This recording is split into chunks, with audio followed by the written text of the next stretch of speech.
일본이 추가 경제 보복에 나설 가능성이 제기되자 우리 기업들은 사태를 예의주시하면서 대비책 마련에 고심하고 있습니다. 네, 정부는 일본을 세계무역기구 WTO에 제소하기 위한 법률 검토에 착수했습니다. 김지수 기자입니다. 수출 규제는 시작일 뿐 일본이 추가 보복에 나설 수 있다는 전망이 나오자 우리 산업계는 촉각을 곤두세우고 있습니다. 일본 언론에 따르면 일본 정부가 검토하는 추가 조치 방안은 특정 물품 공급 중단, 통관 절차 강화, 비자 발급 제한 등입니다. 여기에 일본 자민당은 수입 관세 인상을 주장하고 있습니다.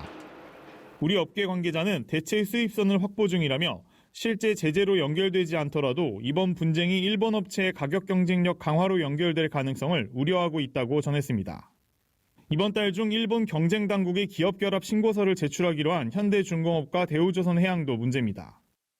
일본 기업들도 한국에서 합병 심사를 받는 경우가 많은 점을 고려할 때 일본 정부가 일방적으로 기업결합을 불허하기는 쉽지 않을 것으로 보입니다. 하지만 일본 정부가 심사를 오래 끌거나 자국 정치 상황과 조선 산업의 이익을 고려해 여러 조건을 달 수 있습니다. 우리 정부는 이번 일본의 수입 규제 조치가 세계무역기구 WTO 규정에 위배된다고 보고 본격적인 법률 검토에 착수했습니다.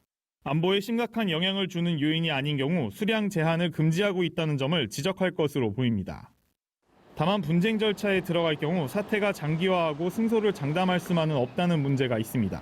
국가 안보나 경제의 중요한 점이다라고 생각한다면 이게 보복성 조치다라고 인정할 만큼의 공적인 문서가 있거나 내부적인 의사결정이 그렇게 돼 있거나 하는 자료는 아마 제 생각에는 없거나 구하기 매우 어려울 겁니다.